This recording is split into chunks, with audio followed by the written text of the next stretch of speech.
So I am very, very excited because I've gone through this slide deck with Katie before, and so she had ankles. So hello, Katie Adams. She's going to be presenting tonight, and I'm hoping that you guys will get a lot out of this, and we'll find out whether through our conversation of how we're going to do. We got quite a group today. We got 15. I expect to be probably some more later on, but I think this will be very, very exciting. Look, somebody just came on. I think this will be very, very exciting for everybody, and it will be a great opportunity to stimulate some conversation. I honestly feel like the foot and ankle are the most important joint in the entire body because it's the closest to the snow, and it's the one that's going to allow us to really, really change our performance outcome. So, Katie, are you ready? Yep, I took one for the team to go first. So, uh, bear with me. Actually, was really good to go and be pushed to do this because I learned a lot. So, I would like to ask you guys if you know a little more or want to comment on anything, please jump in. If I say something that isn't, not quite correct. However, if you know a little bit more about the foot and the ankle in a certain way. I could have gone down tremendous rabbit holes on one or two things. So I kept it pretty high level, but I think the real crown jewel that I got out of this was really learning how the subtalar joint works and why it's so important in skiing. And it's not sufficient just to say activate your ankle. So there's a lot of nuance. So I'm going to jump in, and at the end, I want to open it up to some conversation about how we make this easy for our guests because if I didn't know some of this stuff, I'm certainly not saying it correctly to them. So I think we can do a lot better in how we simplify our language and make it more exciting for them and maybe have them have some aha moments from their feeling more things in their feet than they did. Okay, so I need to share my screen and I'm going to put it in presenter view. Is that right, Chuck? Yeah, just go to slideshow and just slideshow at the top. There you go. So do you see Oh, my oh. notes or what do you Oh, see? I see your notes too. Hmm. Okay. Let's say, and just use slideshow. Okay.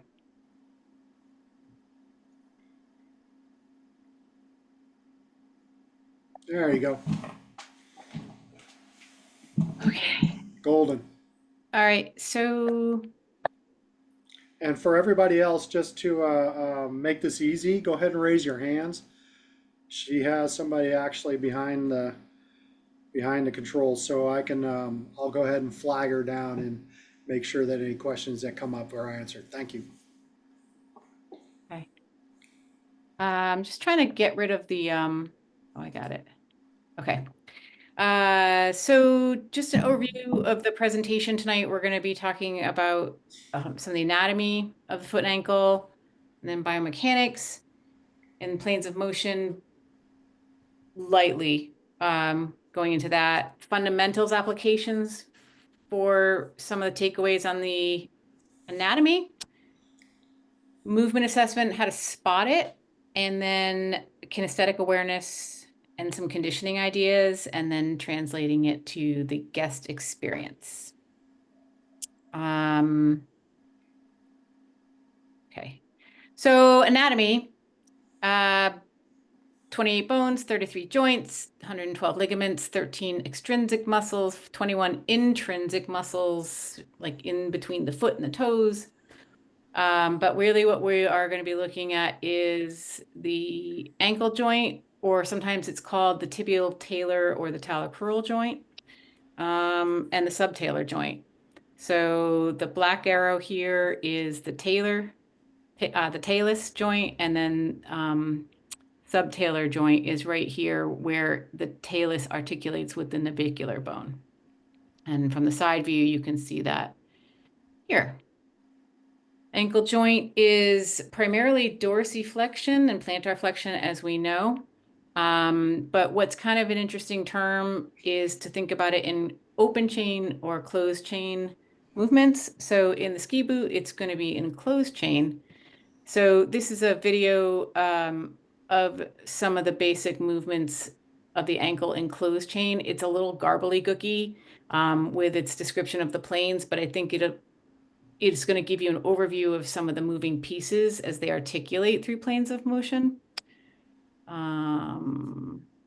The joint axis changes dynamically between plantar flexion and dorsiflexion. At neutral and dorsiflex positions, the joint axis runs from lateral, posterior, and plantar to medial, anterior, and dorsal. However, with plantar flexion, the axis shifts or tilts ever so slightly in the frontal plane, therefore running lateral, posterior, and dorsal to medial, anterior, and plantar. This is because the spindle-shaped trochlear surface of the talus is maintaining contact with the plantar and therefore resulting in a slight seesawing motion of that joint axis in the frontal plane. In gait, the ankle joint functions in two modes, open chain and closed chain. Open chain is when the foot is off the ground with the distal segment free, and closed chain, the foot is in contact with the ground where the distal segment is not free. So what's kind of cool about that is just putting it in perspective that once we're in a ski boot, we're in a closed chain position. And that's going to make a little more sense as I keep moving. The joint axis changes dynamic.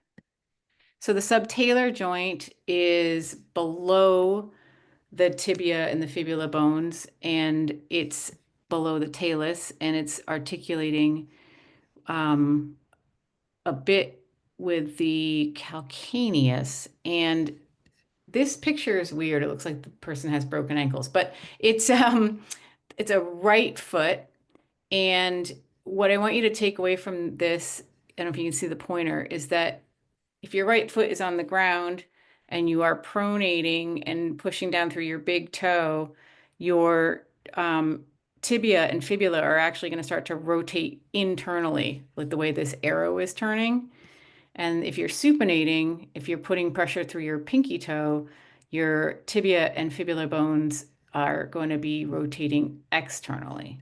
So in closed chain subtalar movements, the real kind of piece you want to think about is pronation with internal rotation of the leg and supination with external rotation of the leg. And this video explains it a bit better.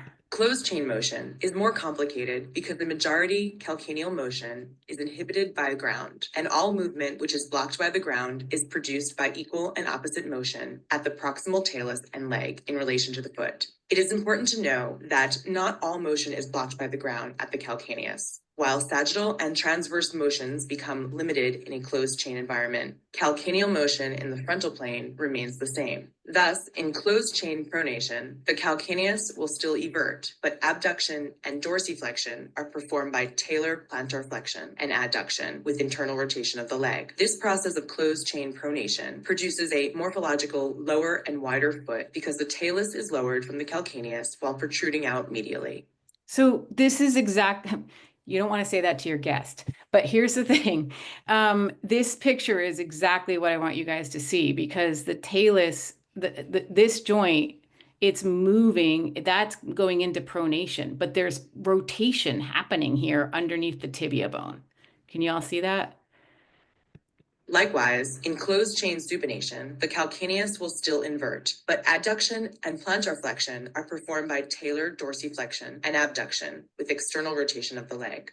This process of closed chain supination produces a morphologically taller and thinner foot because the talus becomes stacked over the calcaneus and rotated into a narrower configuration.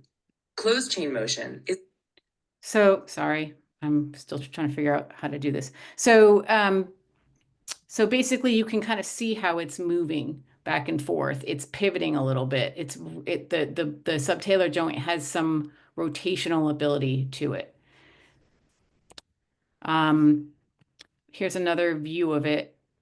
Go ahead. So the definition between a closed chain and open chain relationship is really as if the foot is on the ground or not. Because as soon as we put pressure on the foot changes. Right. Okay. So when we have our foot up in the air, We got all this range of motion, this crazy amount of range of motion. But as soon as we put the foot on the ground, that little bit of resistance changes how much range of motion that we have in our foot, both this way and this way. Okay? Does that make sense to everybody? So that's a different definition of closed versus open chain. In skiing, it's almost entirely closed chain. Just thought I'd add it in. Can you see me? Because I can't see myself. So you can see me or no? Yeah, we can see you. Okay, that's exciting. All right. So, all right. So pronation and supination then are going to really affect where the center of pressure is aligned on the skis. So if you look at this bottom picture here, and this is a right foot, if the right foot is supinated, you're going to be putting pressure down through the edge. What's this edge? Like this would be my inside edge of my uphill ski. Pinky toe side. What? Pinky toe side. Yeah, pinkies, thank you. Pinky toe side. And the same thing if I'm rotating and plantar flexing, it's gonna change your weight over to the big toe side. But again, take a look at there has to be some tibial rotation internally as well. And that is how I think the play in the subtalar joint relates to edging and the specificity of edging that we might have need to dial up or dial down based on dynamic skiing. Quick question. Yeah. So I see, the diagrams make perfect sense. I'm just trying to think about it in terms of this happening in your ski boot. And so there's some external restriction in the ski boot as opposed to you just doing this, flat-footed outside. So isn't that rotation actually limited if the boot is fitting correctly? That's a great question. I'll take a stab at it. I've got another slide coming up on that. The answer is yes, it should be fitting snug to you, but you should, if your foot should have some movement no matter what, and you should be able to direct some pressure and that rotation is happening in the subtalar joint kind of on its own. If you're pronating, you're not going to think consciously, I'm going to rotate that subtalar joint. Am I right on that, Chuck? Like, You don't think about the rotation of it. No, these are inherent movements that are happening inside the body all the time that you are probably not aware of that are happening. And we have some examples of how this is going to work later. If she doesn't have it, I do. And yes, that's a common response that we have all the time about the ankle inside the boot. The problem is we should have enough ability to move our ankles inside the boot that all those things can happen. You're still able to supinate and pronate, but this rotational piece that's happening up in the leg is a requirement for all that. So as it travels down, then it starts to go in. But I'm going to go ahead and let Katie go forward because you'll see it here in a moment. the close fitting boot relationship though will translate that down towards where you're pressuring and edging. So Actually, you don't need as much. yeah. Yeah. Okay, and we can maybe take that offline. I just remember having an issue with a boot that was not stiff enough and I was over rotating in it. So I'm like, oh my God, this is exactly one of the things that I had talked about with the boot fitter and getting a better fitted boot. So please ask this question again at the end, all right? Yeah. Because this is a very, very, very important question for us. Because now you're starting to talk about G forces. And I'm curious where you were over rotating as well. Yeah. Cool. Okay. So see, I'm just moving this. You can just see the foot moving in a different angle here. So there's pronation, and you can see how the calcaneus swings out.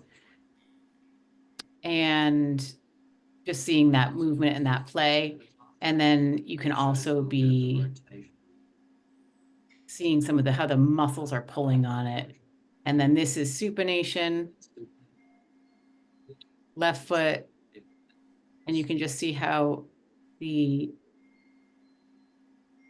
pinky toe is going to be pushing down, and there's a little bit of rotation and inversion, and the tibia would actually be moving externally.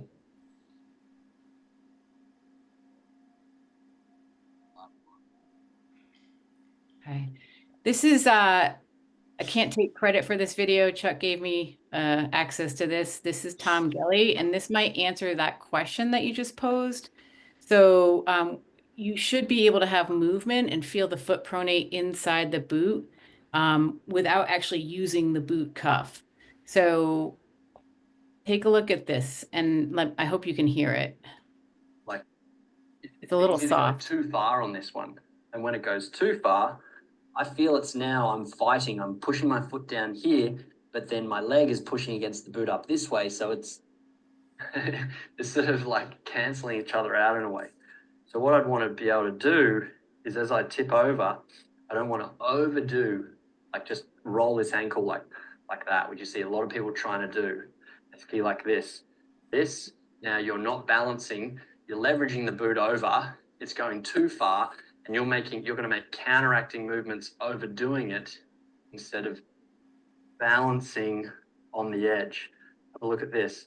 Trying to balance on the pinky toe edge and not use the boot cuff as much to hold me there. Again, big toe edge. Without using the boot cuff, I really feel my foot pronate inside, get up against the wall of the boot. That's what I'm feeling when I am really fine-tuned skiing well, okay? So what he's done is taken out his liner, and it's a really good thing to try is to put your foot in without the liner and then feel for pressing down your pinky toe or your big toe, but not relying on the shell of the boot to hold you up. So he's basically saying you can balance on that and direct pressure, and if everything's lined up, it's going to translate into more dynamic skiing versus if you're over pressuring the boot by shifting your lower leg, kind of tilting it too much to try to tip the ski to the snow. Does that make sense? Okay. Anything to add, Chuck? Nope. Okay. Does this help you with a little bit, Astrid? You go too far on this. Yeah.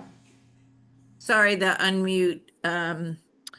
Yeah, no, I it's helpful. I'm just putting it into that, like what I was already talking about with the stance and alignment and other discussions I've had over time in different boots. Yeah. So Yeah. thanks. No, I'm cool. looking forward to going through the whole thing. Yeah, cool. Awesome. All right.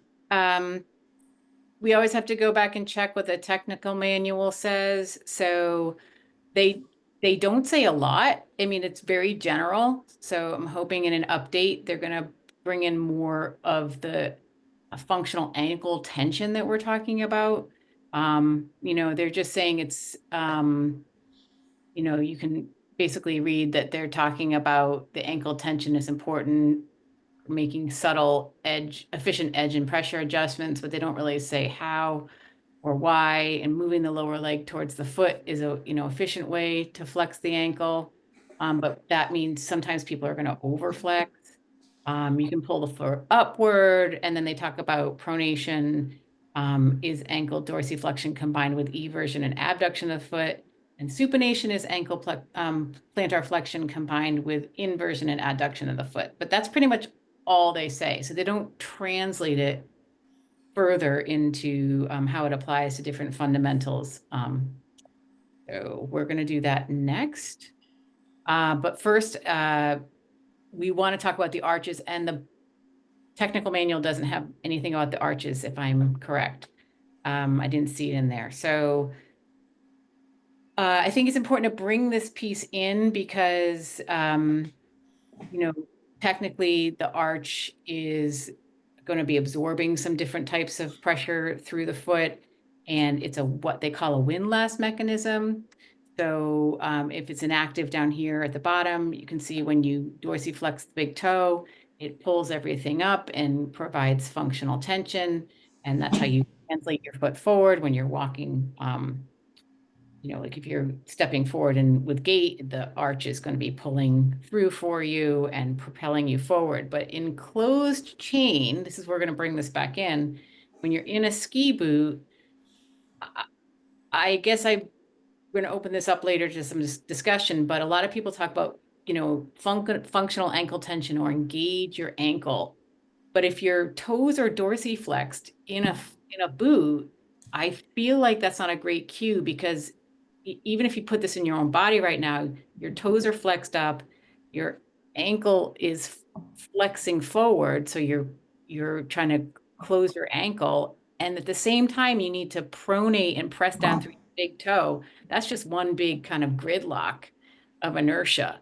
So the arch, I think a better cue might be thinking about the three arches in the foot right here, A, B, and C, which is basically like 3 points of contact in the bottom of your foot.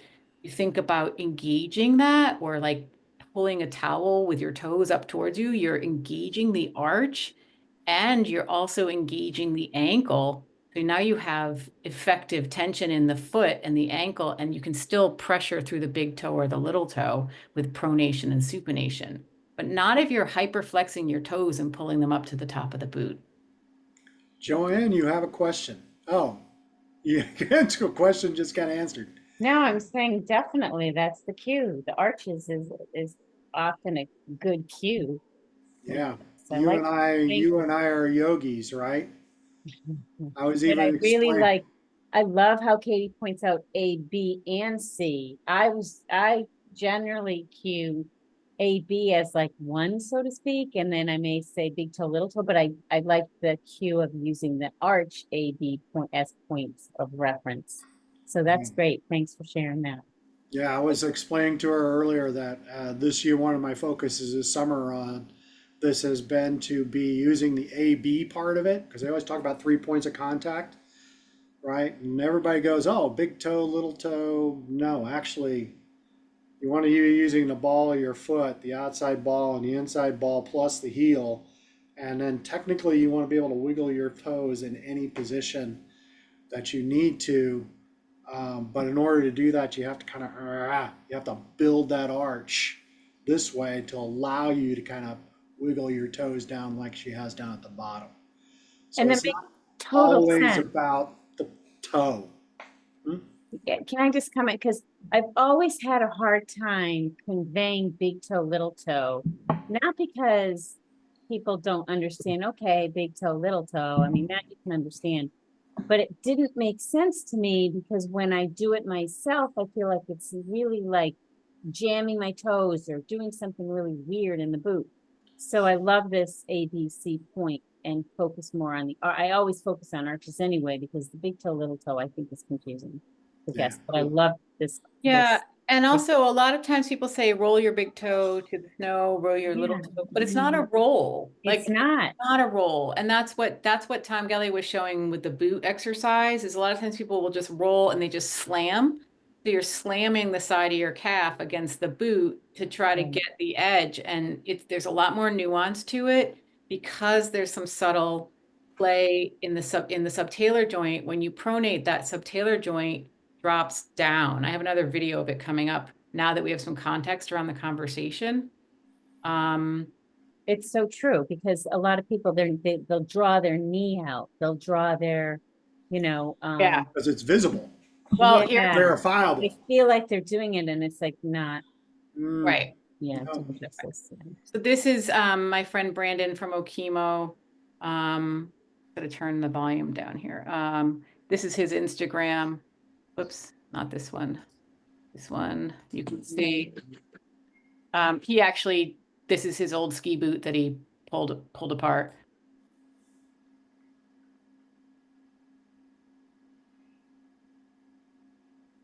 Yeah, you can kind of see how it's moving in there, but that's not really in dynamic or flexed position. But you can see how you should be able to have some movement in there.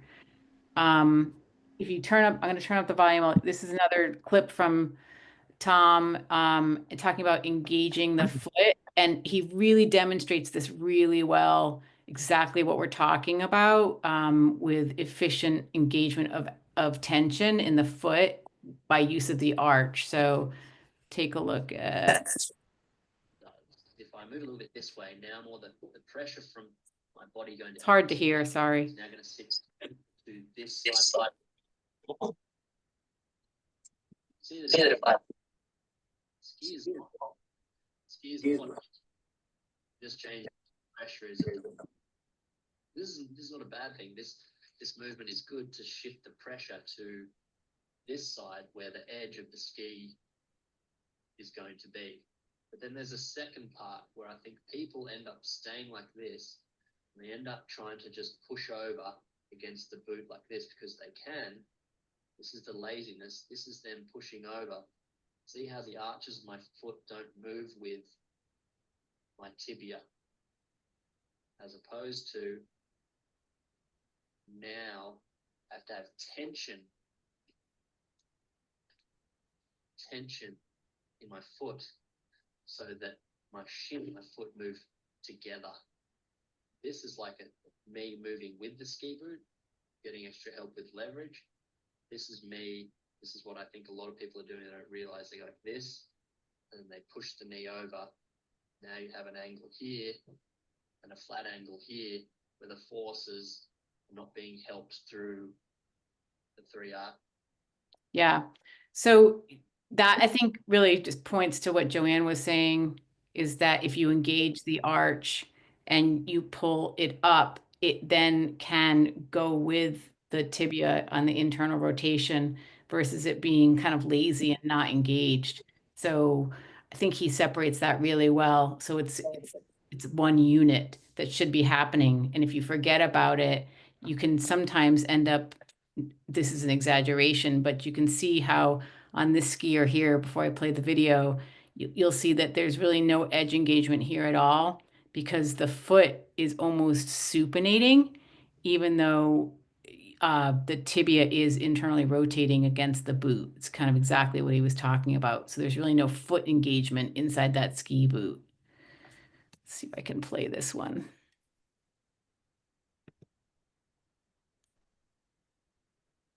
So she's kind of skidding out and twisting the heel externally as she comes around. It's in slow motion. So you'll see right there how the foot is not in the same line as the tibia. Same thing here. There's just no edge engagement at all. Coming over, still in an A-frame as well.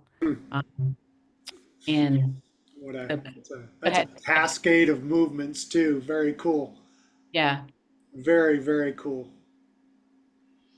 So, but it's really like I've never looked at that. I would have before said, is that a weak hip or a weak knee? But you can really see there's no, the foot is just dead inside the boot. So there's nothing happening there. Excuse me. And the same thing a little bit on the inside ski. Well, she has to, right? Because this ski's moving away.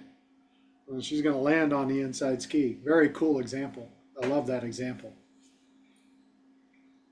Whoops. Okay. So fundamentals that we're talking about.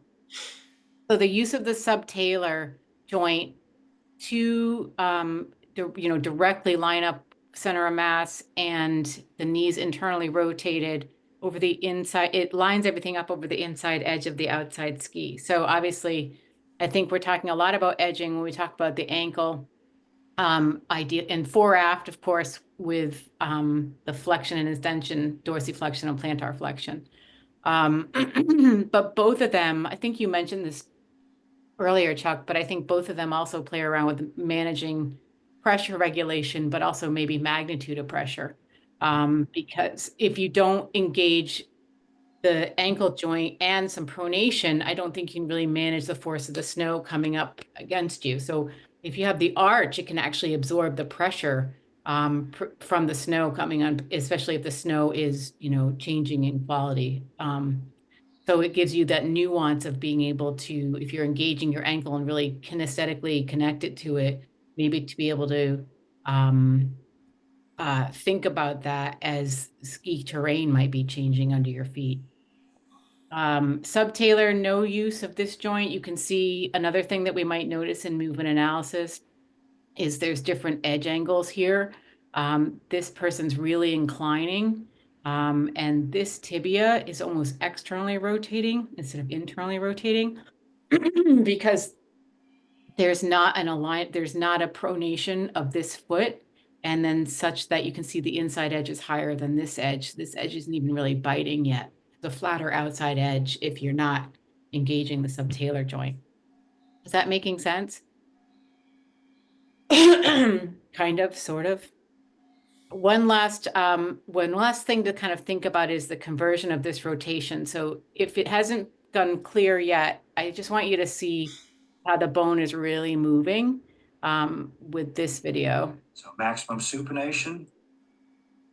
Talus glides posteriorly and superiorly.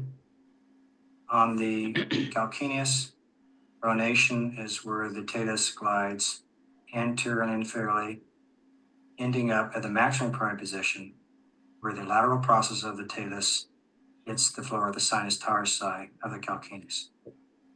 And it's happening normally as we walk all the time. It's happening. We're probably not aware. Like, I don't know if we can fully control the subtalar joint, but you can through, excuse me, the big toe, through pressuring down to the big toe and pronating. You become pretty aware of that bone shifting when you're pressing down through the big toe and or through the pinky toe.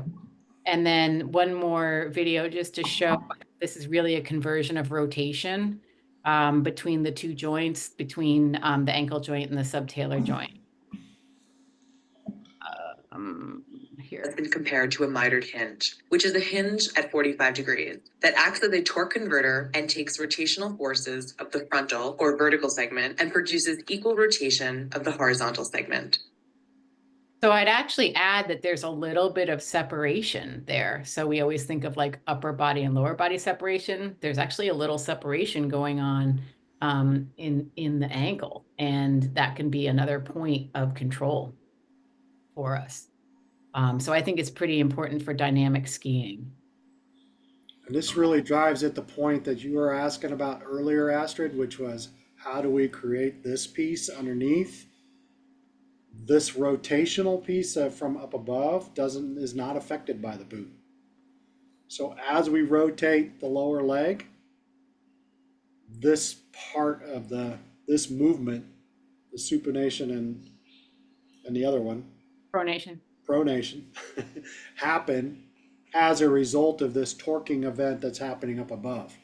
And if Yeah. you go back and watch that Gelly video, and I have some other videos I can share too, if you go back and look at that video, you'll see his lower leg rotate as he starts to try to move pronating to supinating side.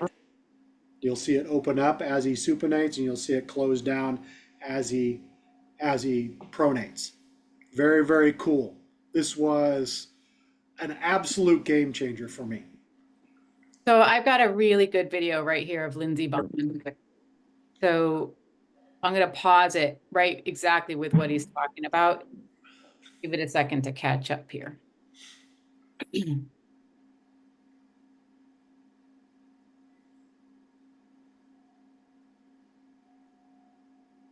Comes out of the snow. Ah, shoot, sorry. Can't find my cursor. Okay, we're gonna watch this again.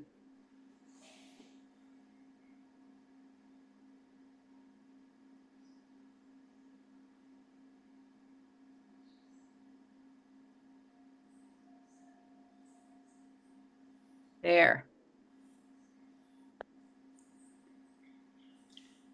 There, you can kind of see it. So she can see how she's really pressing down, and that's pronation there. She's stacked. There's internal tibial rotation, pronation here, and then it's all directly going to her center mass right here. How do you know that? because she's Lindsey Vaughn. How do you know that?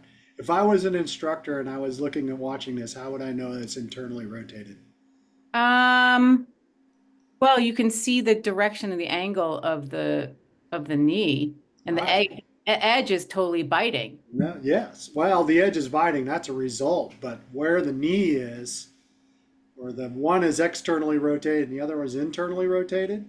Mm. So femoral roll plays a role in that tibial fibular piece too. Mm-hmm. So it's a chain that moves down the leg and creates this piece. See if you can see it. Oh, shoot. This is in slideshow mode, so I'm having trouble. If I can get it. Oh, here. And as you watch it, you'll watch Watch it roll. one rotate. Yeah. Yeah. So here she goes. Watch this. Watch this. She's on the right. She's pronating. Look at that. And then there's internal rotation here, external rotation of this tibia. And you can almost just imagine that pressure going down through the big toe.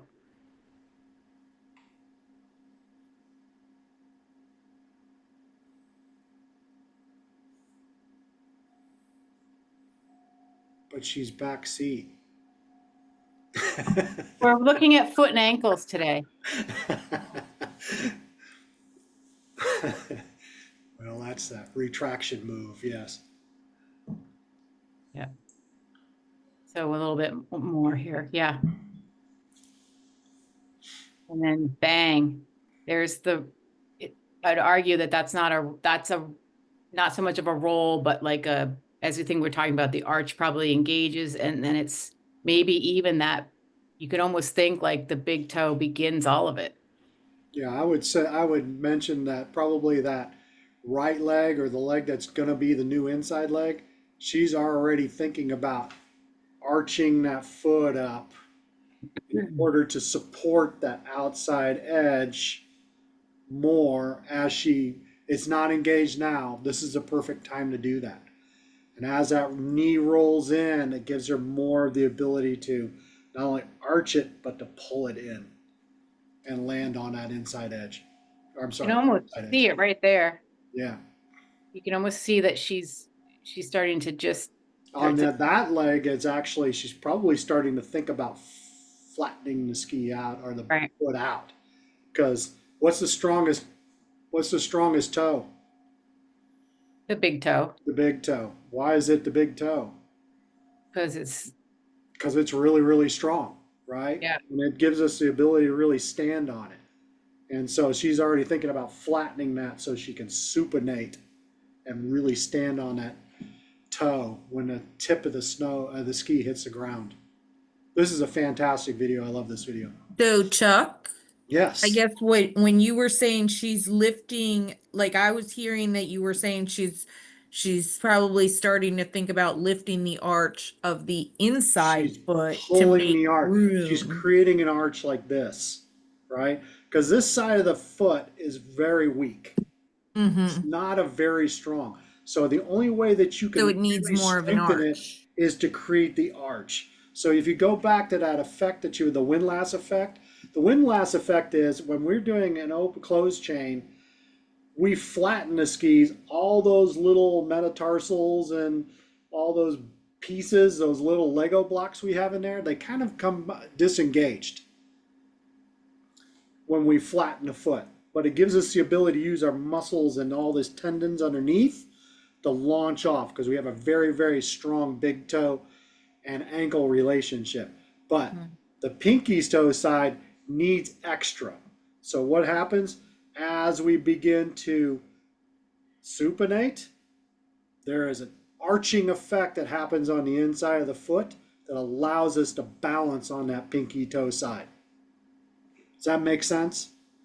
So the foot is Absolutely. always flattening or arching, flattening and arching. And you'll see this when you land, because what side of the heel do we land on when we're walking? outside, Running. The lateral, outside. And then which way do we roll to? medial. We roll to the inside to the big toe and we launch off the big toe side. We are designed to do that. I have a question or I need clarification about this Mm-hmm. last, if I Sure. could, in relationship to the video you showed, of Katie Vaughn. No, go back to the windlass. When, yeah, if you could go back to the windlass, but anyway, if you're dorsiflexed, I heard Katie say there's a lot more tension in those subtalar joints. So therefore, if your foot is not dorsiflexed, the arch increases. So now if the arch, go back to your picture Yeah. of, and it shows how the arch increases. See, it says arch height increases when the foot is flat versus dorsiflex. Kind of, I heard Katie say your foot tenses, those joints tense. So Right. if Katie Vaughn is, I'm assuming she's not looking to dorsiflex, she's looking to really create arch height so she has more mobility within those joints. Is that, Yes. Yes, she am will. I correct when I say that? That's where we're going to start talking about ankle tension, Okay. right? Yeah. So, In too much tension, it's going to prohibit the movement of these joints in a natural way. And if we're trying to create a natural movement with the foot, it really has everything to do with the arch and what we're doing here. and how we use the arch, Am I yes. on point here or? So Yeah. no, you're 100% true. Because remember, when we're talking about a closed chain relationship, because Yep. when we're walking, we're going from a closed to an open chain. Yep. Right? As soon as we pick our foot up, we can wiggle our foot any way we want to. But as soon as Yep. we put the foot down, it's got to be firm, right? Yeah. And that becomes that closed chain piece where there is tension in the foot. So all the things that we're displaying, there's a flattening that's happening, there's a little arching that's happening.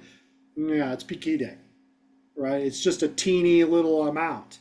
Not like we are when we're flopping around, have nothing going on.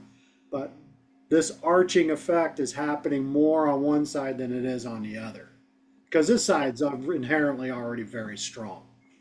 Yeah, so the question becomes, what parts of the foot can we strengthen to work more efficiently or be more efficient? What exercises can we do? And then the other part of that is how we can coach our guests so that they're not over tensing the whole foot because it's not going to be efficient. Actually, And I don't think they really over tense the foot. They tend to point the toes. or we were talking about if you're Yeah, supinating, we're the going to go knee ahead and goes go. out. And, Yeah, okay. let's go. Let's let Katie finish up, and then we'll talk about this some more because there's a lot of things to keep we want to go over, and we're Yeah. almost an hour in. Just so that, just to Joanne, just to your point, is that like also if you're flexing your ankle and skiing, right, you're closing the ankle. So then if you're in a closed chain and you're flexing your ankle, so versus open or flex, and then you try to pull your toes up, you really can't move much, right? So if you pull from the arch, doing this the wrong way. If you pull from the arch, you're creating tension here versus pulling up the toes, where I think you're inhibiting movement. Does that make sense? There's a locking mechanism that does happen in the foot. When you dorsiflex, Not Right. necessarily when you dorsiflex, because the toes need to be independent. they have to be fairly relaxed. Okay. I'm So talking it's from about the metatarsal spine. dorsiflexion. Yeah, what we're really talking about is extension of the big toes. Okay. So, yeah, yeah, This way. Okay. All right. Okay. the four toes. Okay. So thank you for asking the question, how do we train awareness of this? So I went and hung out with my friend Anthony at my gym where I train, and we you could find a million exercises to strengthen the calf. You can do toe yoga, you can spread your toes, you can strengthen your toes, but I would recommend trying these simple three things if you have one long band at the gym, and take your shoes off. I'm not sure you're gonna be able to hear the sound, so basically what he's doing is most people a lot of times would put a band around the ankle, but instead we're going to recommend that you put the band around the calcaneus. So now you're going to pull on that tip, that eversion of the calcaneus. So you've got to hold it on there, obviously. But he tied it to a table leg, but you could tie it to anything. And then from there, you can train different patterns of movement. So while you're getting Katie? some awareness, and this is open chain. So he's doing some lunges, back lunges, rear lunges. You could do some calf raises, but if you actually add some resistance just to the calcaneus, it's pretty interesting. So you can kind of feel the what we're talking about with a little bit of eversion and inversion of the ankle, the calcaneus separate from the subtalar joint. Does that make sense? So you're just kind of training your awareness. The other thing that that does is if you put a band around the heel and try to do some movements with it, you're going to pretty much light up your tibialis posterior muscle, which is also a big inverter and medial rotator of the tibia. Here's another one. It's one of my favorites. This looks like super simple, but if you want to create some awareness of your arch in your foot, try to hold the band down while you're doing some lateral raises. Here it is.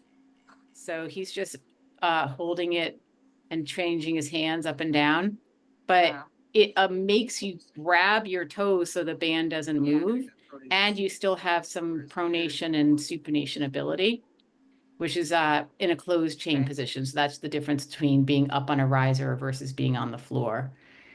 And then if you want to really nerd out, try to have somebody hold the band or tie it around something so you have enough tension, and then put it underneath your big toe so you can train the sensation of the big toe while you're doing some reverse lunges.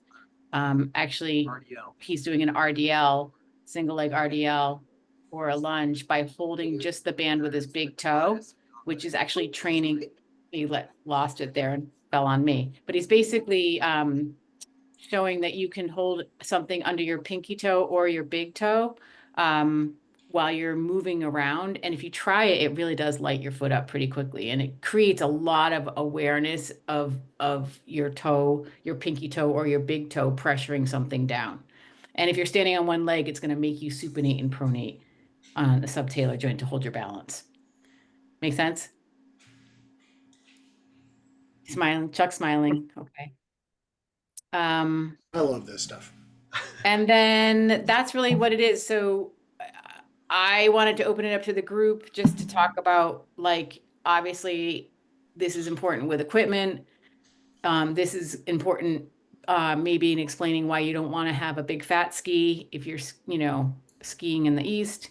If you need to be edging stuff or want to get a quicker engagement of your edge to the snow. How do we talk about dorsiflexion versus engaging the ankle versus just foot tension or arches? Like, what's the language we want to start, curating with our guests instead of just, saying something that might not even relate to them or be that accurate? How do we start to watch for it in movement analysis? We talked a little bit about that. Tasks with maybe thinking in our lessons like a focus in a task with foot engagement inside the boot, or awareness or feeling for the big toe as we start a turn. Just wanted to brainstorm like ways to keep things simple but effective. So kind of turn it over to the group for questions or maybe discussion on how we actually talk about this with guests. So I got a real quick question for you guys. What does functional ankle tension mean to you? Oh, sorry, Rebecca, go. I'm just clapping because this is Oh, all. clapping. This is great. It's been great.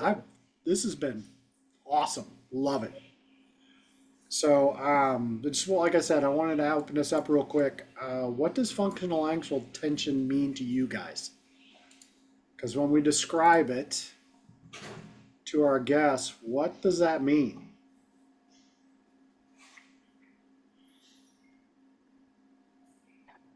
I don't usually talk about functional tension in the feet, it's usually with the core, with guests. But I guess, are we talking about feet and ankles here, and what is functional? I mean, is that question geared to specifically this part of the body we're talking about? Yeah, I would We're going to be focusing mostly on the ankle right now, but maybe instead of saying tension, we say activation. Like you've got, activation is a better word. Oh, yeah, I like that activation, activate. yeah, ankle Yeah. activation, foot activation. You know, um, try to like pulling up from the bottom of your foot, like creating a claw almost in your foot, or that type of a claw is not the right word, but something where you're activating. But I don't know, I've heard a lot of examiners, I've been out in clinics like at ProJam, we talked about functional ankle tension all week, and it still didn't make sense to me.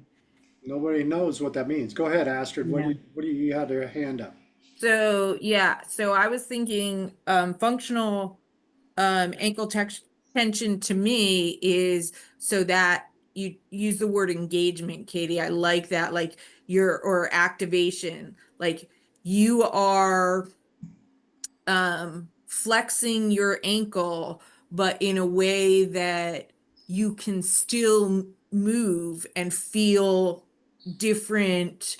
Like it's not your flex forward the whole way and like you've just jammed your ankle forward and you're never going to move, right? You need to be able to feel the nuances of going either further forward or rotating out of the hip socket over balanced over the entire foot, but like moving between the triangular or triangle that you drew.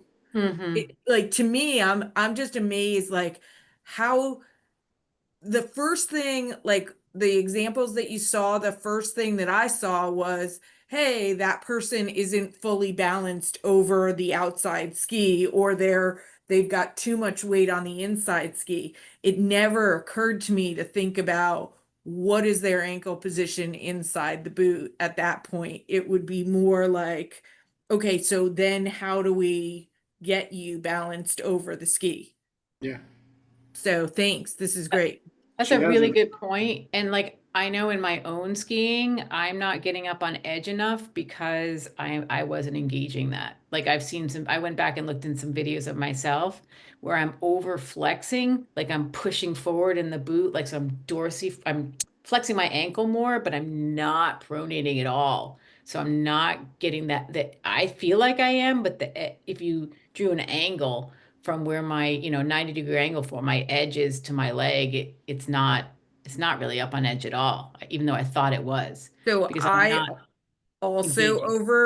over flex, and I've Yeah. had multiple people coach me, and I've also had conversations with boot fitters on this, but no one has ever said like, hey, think about how you're balanced over your foot in the way that you just did. It's like it's almost, as Joanne said, like a little bit more of that like yoga stance, like think about the different points of the feet as opposed to jamming forward. Yeah, yes, 100%. exactly. Yeah, exactly. The one key thing I want to mention about that is that think of the toes as not part of the foot. I understand it's at the end of the foot, right?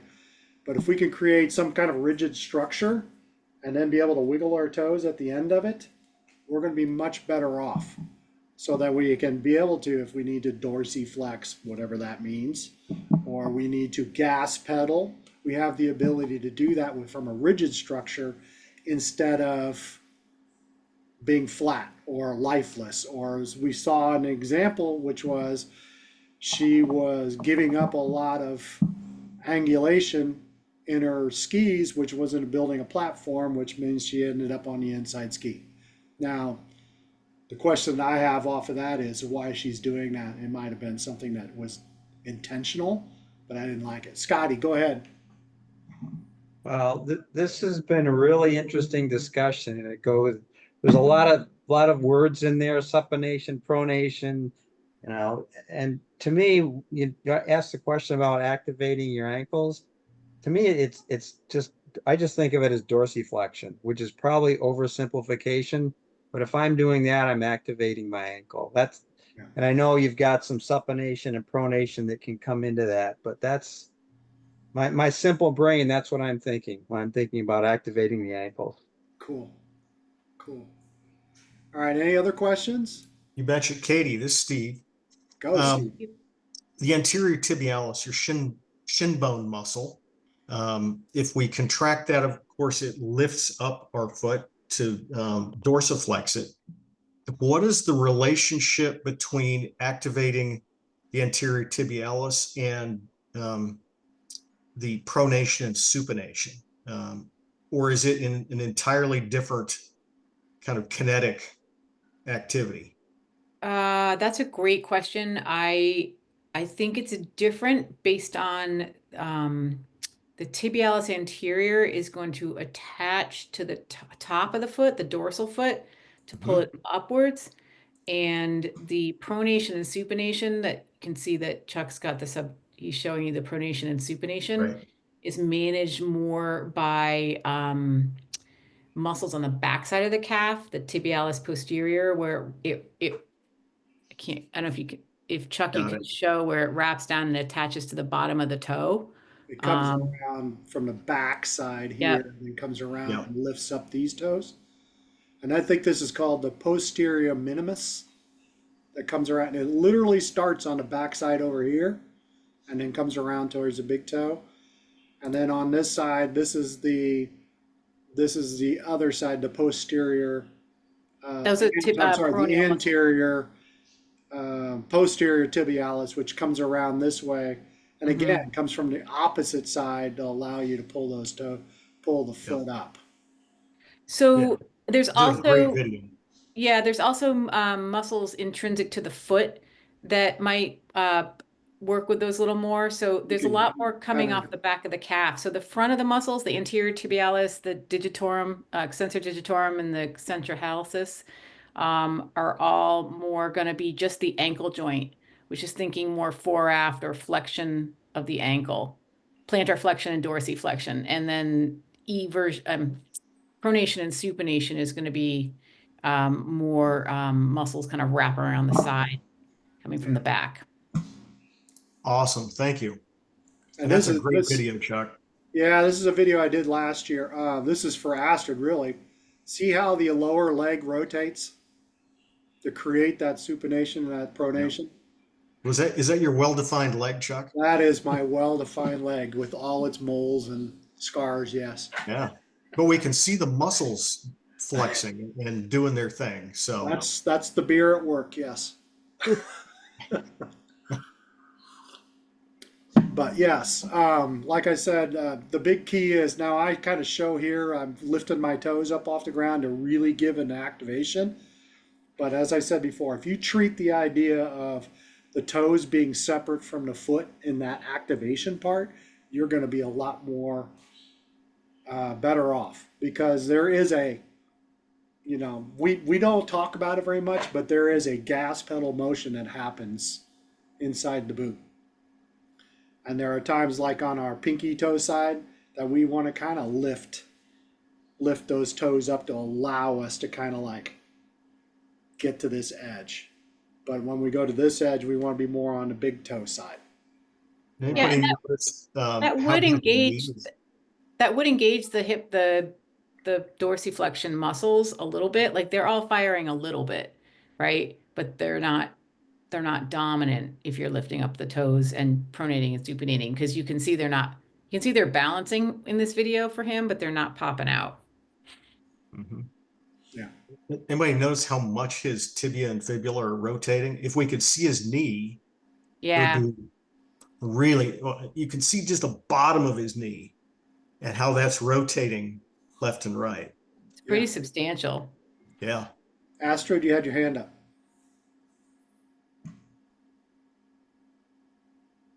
Sorry, again, that mute button. So I guess again, I'm tripping over a little bit the anatomy terms, because that's not like a strong Right. suit of mine. And I'm thinking about like, okay, so how would we describe this to a guest? And Cool. so first I'm thinking, like, for the most part, this is not like I tend to say, lift your toes Mhm. more to beginners to even get them to feel like a dorsiflexion in the boot and to get that like forward, like fore aft movement. Yeah, very So cool. this is like a more advanced client that I think you would be having this discussion with. And even like we're having it amongst ourselves and thinking about it for our own movements. Yeah, 100%. So I'm going to open it up to the group. I'm going to explain kind of how I do it. Okay.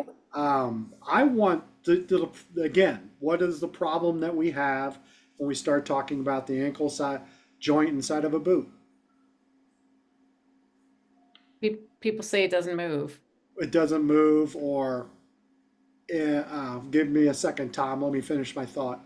Or we just can't see it, right? Or we're not tuned in enough to see it. So we have to create some awareness, and we have to put them into maybe a task or two where they can really feel how this is important. And the one I really like to use is honestly side slips. They're fun, they're easy. I teach kids, and I run into this again. This is one of the things I'll do all the time with level 5 and above, because I'll see it almost instantly. They don't have awareness of what the ankles are doing because nobody's ever talked about it. But as soon as they get it, they're like, it's like a new superpower they got. It's a new thing, and they want to go out and play with it, especially in bumps. But if we can get them into the side slips where it can allow the foot to flatten and then put it back up on edge, and then allow it to flatten and put it back up on edge. What is the result that we see? Yeah, we see some movement in the knee a little bit. Sometimes the knees will move this way, that sometimes the knees move that way. But the idea is it's not originating in the knees. That's the result. What we want to see is the flattening of the skis or the movement of the pressure from one edge to the other. And we do that through that supination and that pronation piece that happens inside the boot. And as soon as they feel that and they get it, they're like, everything's different now. I get a lot more with just a little bit. It's very cool. All right, Tom, go ahead. Well, your comment on tasks kind of segues to my question. So when you're doing railroad tracks, I've always tried to just do pronation supination to avoid rotating my legs. But from what I learned tonight, by doing that, you're creating a certain amount of rotation just You by are creating. supinating. Yeah, you're watching. Actually, it starts kind of with a little bit of a femoral roll, because that's the part that they didn't really show in that video. What Steve was noting is that the knees moving this way and this way, but there is a femoral roll that's happening inside the hip joints too, in order for that to happen. And it originates in the lower legs, but it keeps traveling up, right? And it's really important for people to understand, but they can't see it. They don't understand it until they feel it. And we have to put them in some kind of a task that allows them to feel it. Yeah, this is interesting. Thanks. Cool. Any other questions, or we want to watch a video? I have some thoughts. Uh-oh. Oh no, Mike But I here. see hands are up, so take care of the people with their hands up first. Who How else? long were you there, Mike? I listened to the whole thing. Oh, did I do okay? Well, You I did saw great. some other hands up. Take care of those first. I already Mike's gonna have an hour worth of analysis for us. No, not really. But if all the hands are taken care of, then I'll jump in. Go ahead. Please. So first, really good job, Katie. Thanks. So lots of good information in there. And I like how you dealt with all the pieces, and I like the good videos in that.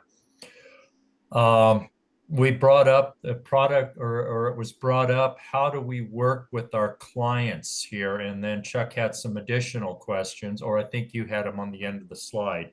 Right. And one of the things the images you had showed the sole of the foot. And you had the first metatarsal head as A, the second metatarsal or the fifth metatarsal head as B, and the calcaneus as C. The arch, yeah. Those are the points that when we land and when we balance, those are the pieces we balance and on. Our calf muscle is designed to help us launch and project us forward. And people are very used to that because it's a big muscle. If we need to get them to start focusing on when they land, the balance pieces there. And that's the A, B, and C.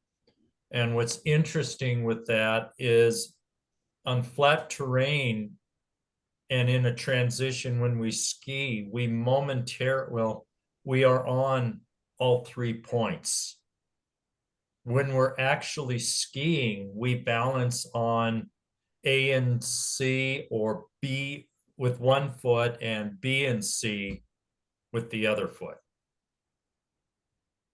And so that's our balance position. And that's what I work with a lot to get people to start feeling their feet. And you notice your calcaneus, or not your calcaneus, but your first and fifth metatarsal heads are actually behind your toes. And so this is where I also agree with Chuck. Using the toes doesn't do a whole heck of a lot. I'm flexible enough, I can lift my toes and it has no effect on my foot. But focusing on those calluses and pressuring the calluses do. And most people's way to pressure the callus is literally to open the ankle like you're gas pedaling. Right. And that's not what we want to do. We want to pull the body over A and B, not push away from A and B to get the pressure. So as you're teaching in that, think about those little concepts. The other concept, and this is taking where you're at now, Katie, and taking it to that next level.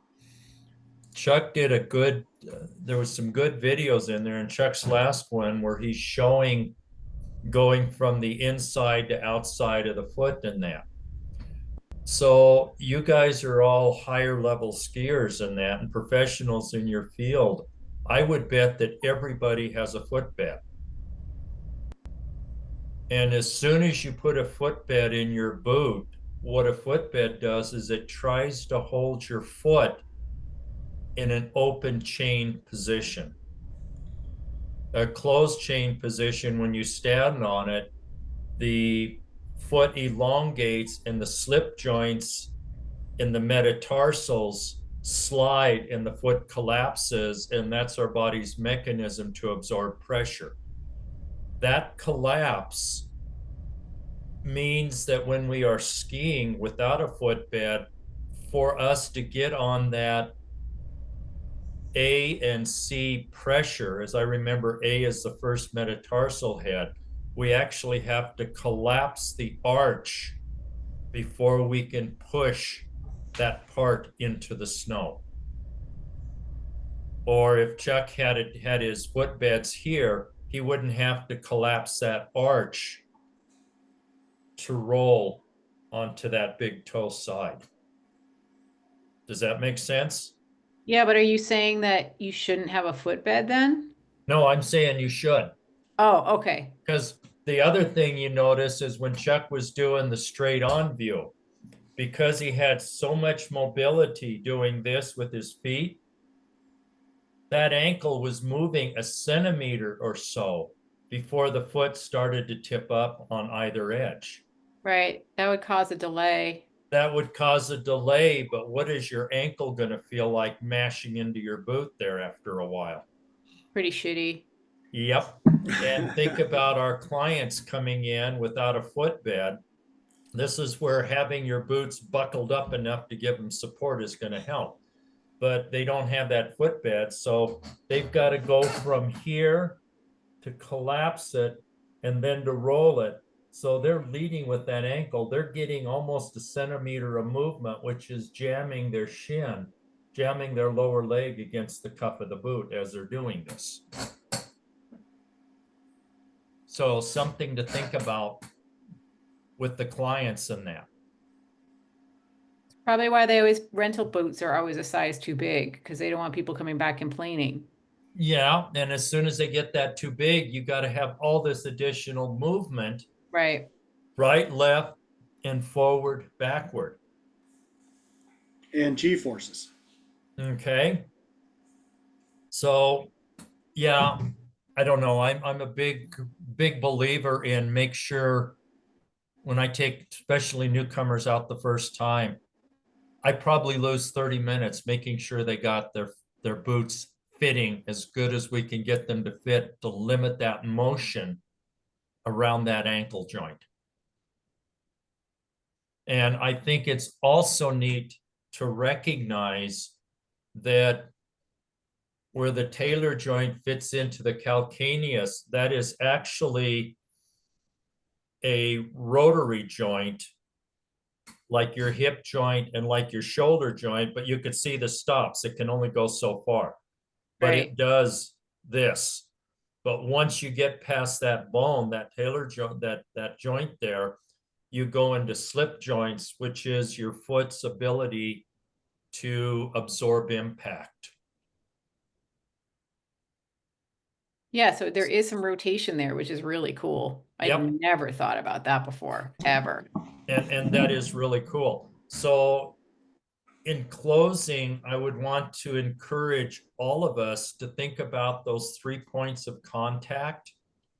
And when we ski, we're skiing with the first metatarsal head, which is the big callus behind the big toe and your heel.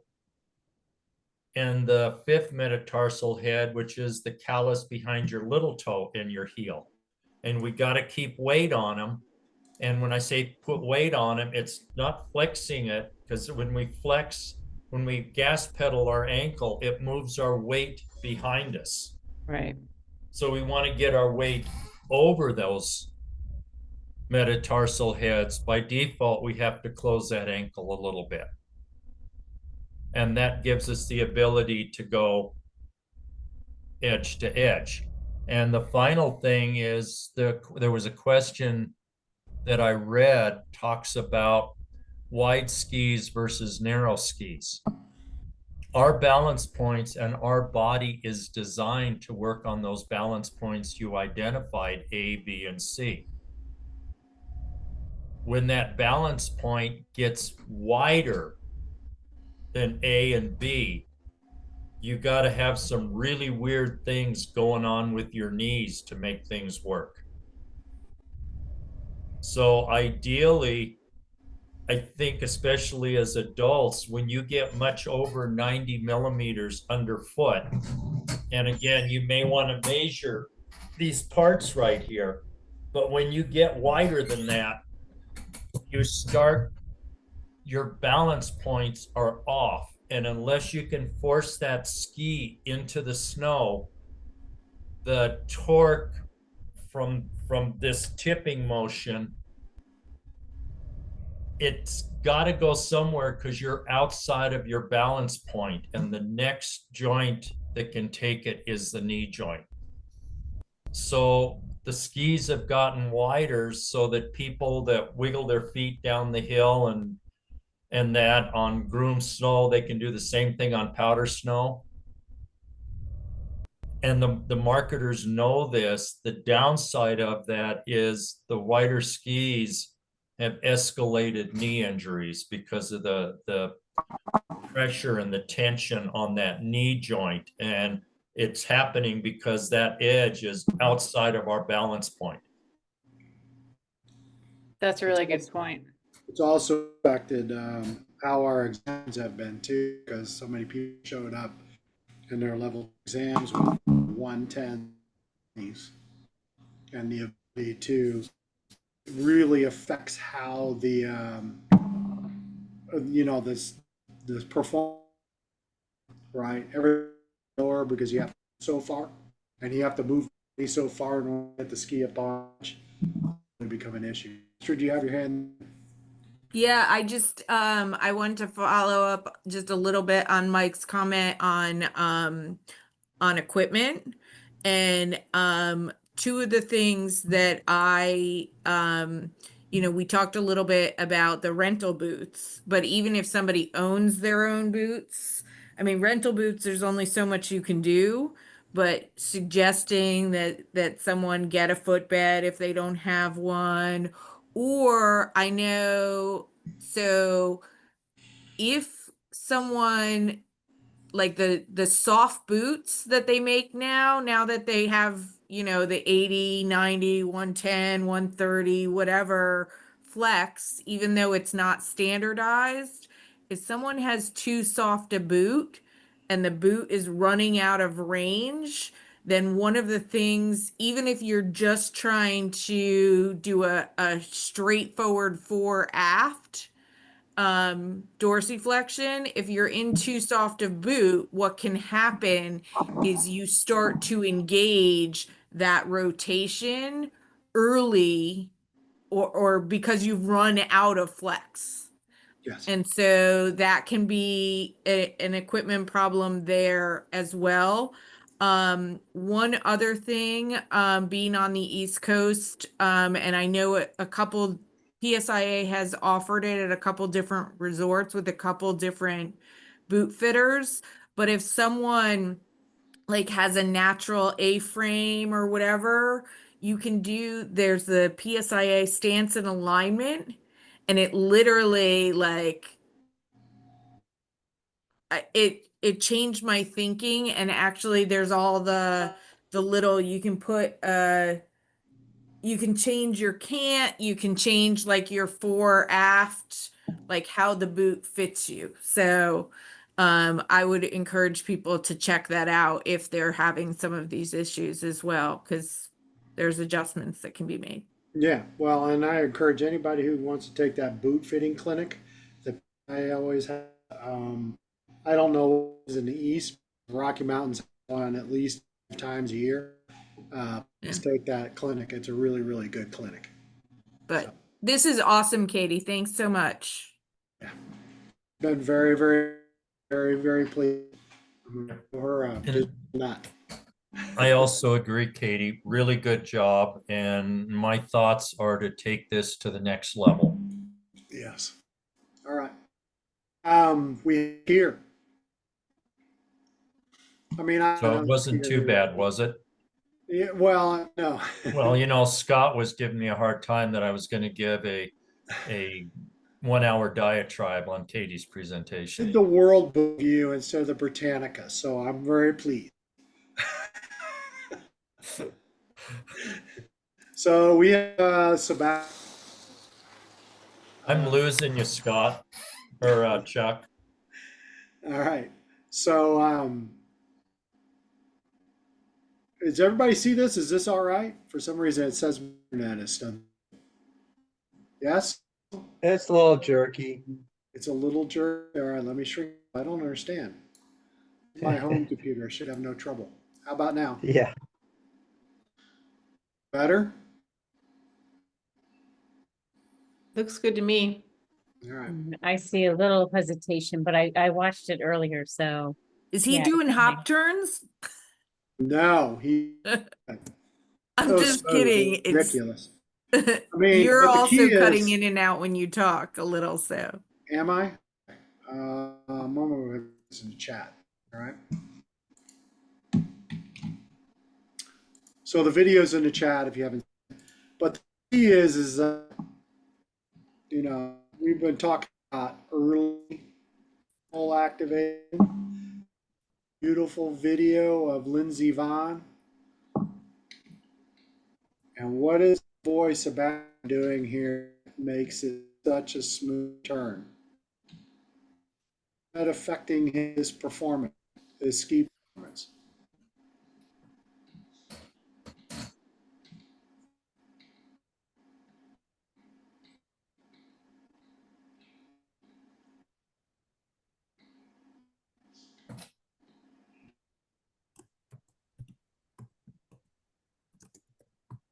So I'm seeing a really nice long leg, short leg, so that he's staying balanced over the outside ski, which. Yeah, he's very, very good at that. In terms of that activation ankle piece that you're talking about, what are you doing here?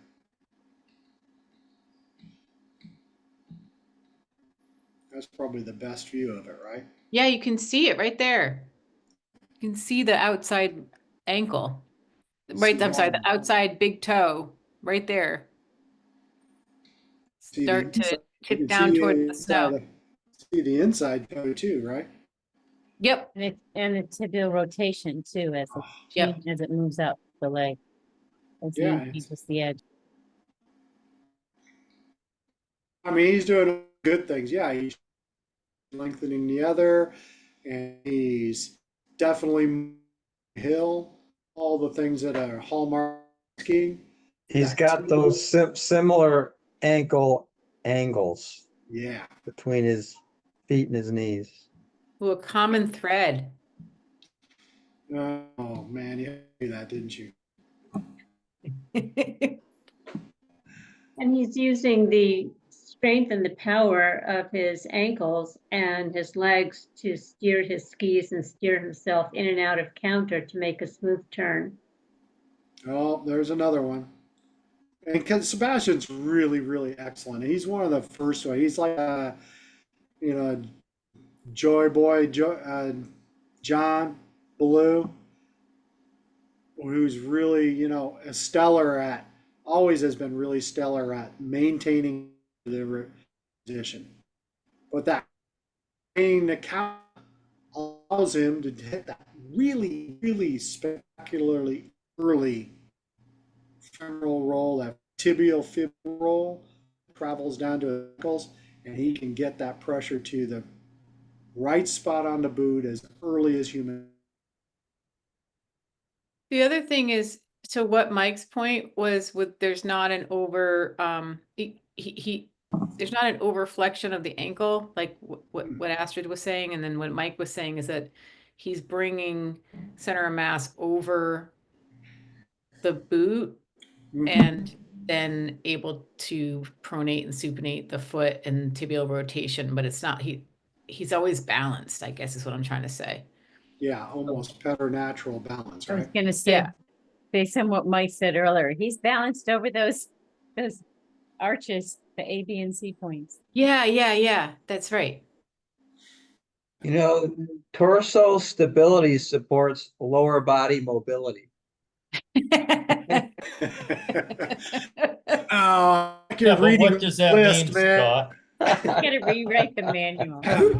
Next one I'm reading from the book right here. More detail, more detail. I wanted to use the correct words. The next one to say is both skis simultaneously steered, right? Steered or guided to the new turn. No, it's very, very good game, right? And this is our mom. Hey, Chuck, I'm Yes. working on a new computer for me. I've only had it a month or so, but I don't know if anybody else is picking this up. And I hate to say it, but it kind of sounds like you're talking into a toilet bowl and echoing. Am I? Yeah. Yeah, it's This garbling. better? Gotta pull my microphone up to Garbled, here. actually. Hold on, let me see if the microphone's on.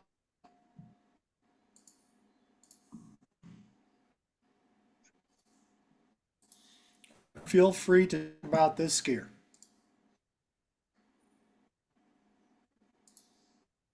Whoa. Little.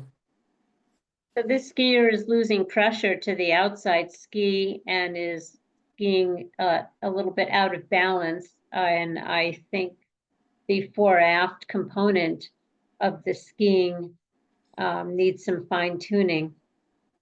Sure. So he's missing the pressure on Katie's point A, because he's definitely got pressure on point C of the outside ski. So I looked at him in slow motion a bit. And the one thing that I picked up on was his outside, mostly at the end of the turn, I noticed it. His outside ankle is flexed more than his inside ankle. Sure. And the consequence of that is you see a fair amount of lead change at the end of his turn. You also watch that outside ski take off the snow too. Yeah, well, he Especially- gets back and especially heavy on on the his tip. inside the last few turns, right? There. There's a divergence of the skis too. Mm-hmm. That So, might compound some of the things that he's doing, right? but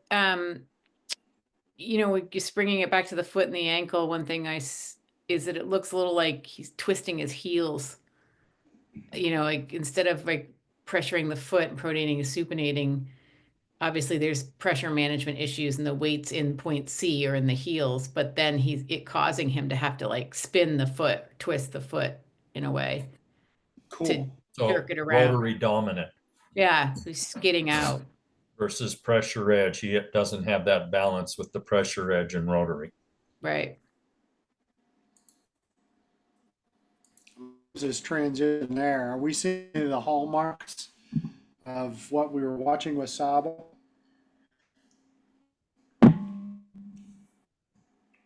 Well, there's inclination in there too. Well, there is inclination.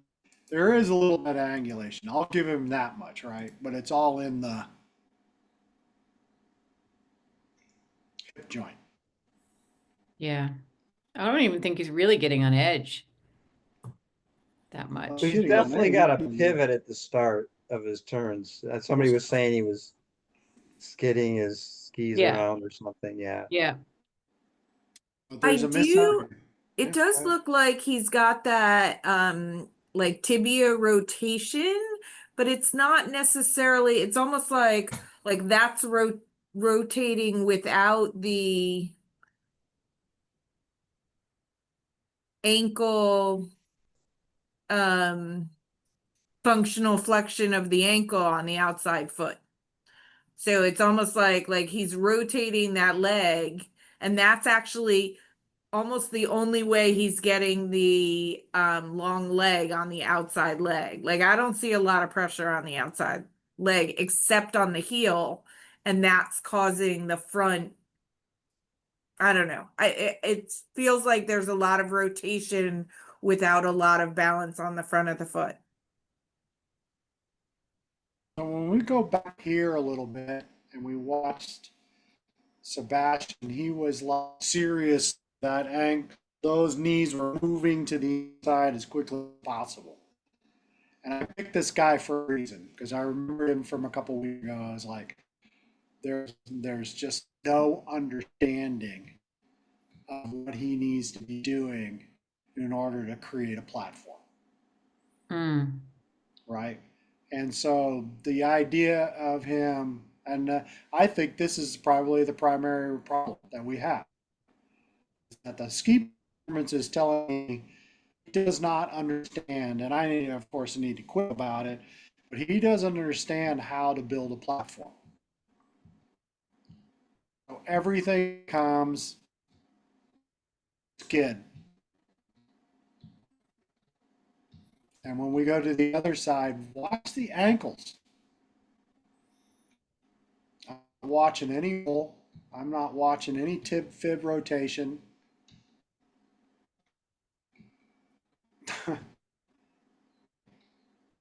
Until engagement, and the engagement's with the inside ski, not the outside ski. Yeah. And he starts to rotate the knee in on the outside ski when he absolutely positively has to have it to relieve. Yeah, because it's like then he pressures it at the bottom of the turn. It's Yeah. like the only time he pressures the outside ski is the bottom of the turn.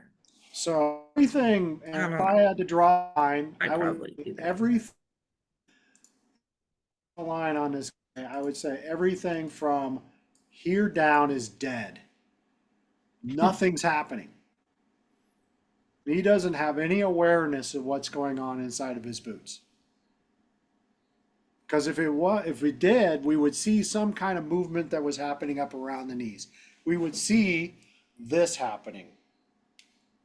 But we're not. We're just seeing ramp, ramp, ramp, ramp. He is getting a little bit of he is getting a little bit of performance out of the skis. I will give him that much. You know, when he gets to this turn here, that's a performance turn, right? He's getting performance out of the skis. In other words, the ski is turning him. He's not turning the skis. Does that make sense? Or am I cutting out so bad that everybody doesn't know what I'm saying? No, I can hear you. All right, perfect. Heard you. I apologize. I don't know what's going on. Maybe I need to restart my computer. So this kind of helps with that idea of all the things we talked about today that Katie so masterfully told us, is that all the body movements are not aware. He's not aware of any of those.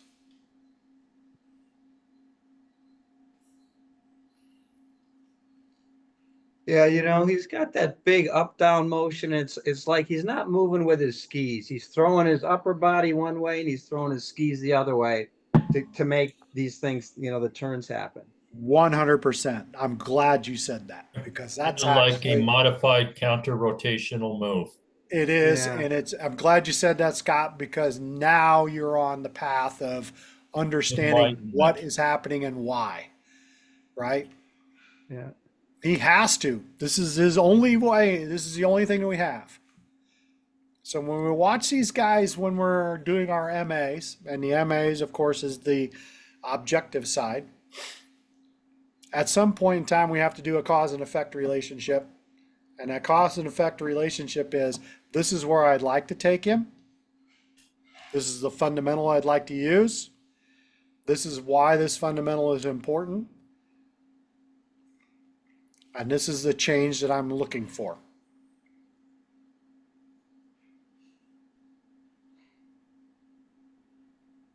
Any questions? Are we all seeing everything that we want to see, that I'm seeing? I got Alona going, yes. Yeah, it's awesome. Thank you so much. I think we're and going to that- quit now, because yeah. this has been very, very special to me tonight. This has been a great, great night. And I want to preserve the feeling. But thank you very much, Katie.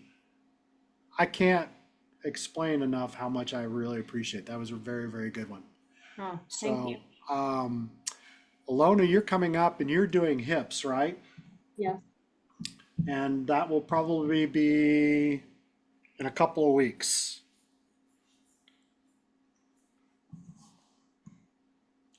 Hold on just a moment.